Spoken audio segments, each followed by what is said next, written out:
How does ancient Japanese storytelling influence modern anime? Imagine a world where stories are told not just with words, but with images, symbols, and deep cultural meaning. That's the essence of how ancient Japanese storytelling shapes what we see in modern anime today. Long before animation was a thing, Japan had a rich tradition of visual storytelling that dates back over 1,000 years.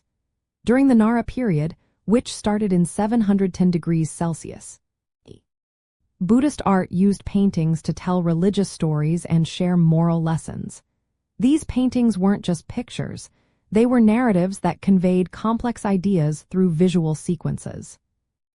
Later, during the Heian period, the Japanese created e-maki scrolls, which are illustrated texts that show stories in a series of images. These scrolls, like the famous tale of Genji, use sequential art to tell intricate stories, much like how modern anime uses frames and panels to build a narrative. These scrolls weren't just simple pictures, they combined art and text to create a flowing story. The humor and social commentary found in Chaju Jinbutsu Gaiga, which depicted animals acting like humans, also influence anime today. You often see animal characters representing human traits or social issues, a technique that started centuries ago.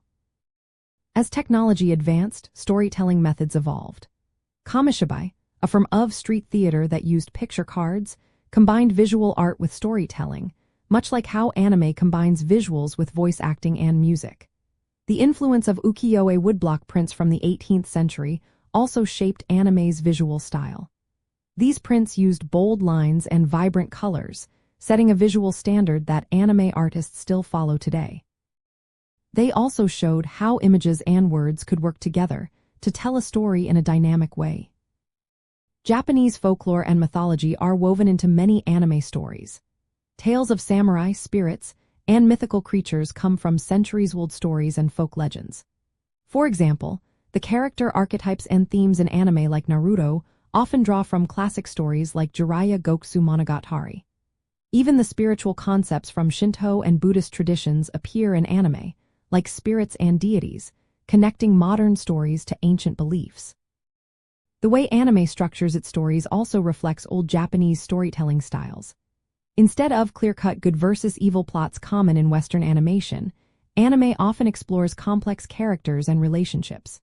This approach mirrors the layered narratives of e-maki scrolls, where stories unfold within specific cultural and historical contexts. Manga, which is closely linked to these traditions, also follows right-to-left reading, a direct nod to the scroll's format. Character design in anime often echoes traditional Japanese art.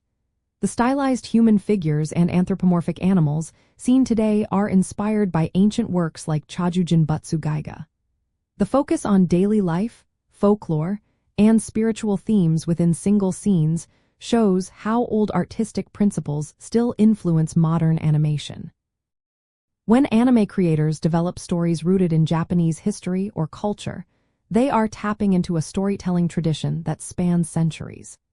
These ancient techniques and themes are woven into the fabric of modern anime, helping it connect deeply with cultural roots. The spiritual and religious imagery seen in many series is a continuation of how Buddhist art and folklore have been visually represented for generations. In the end, the storytelling techniques and visual styles of ancient Japan are not just historical artifacts. They are the foundation that shapes how modern anime tells stories today. From complex narratives to character design, these traditions help anime remains a vibrant and culturally rich form of storytelling.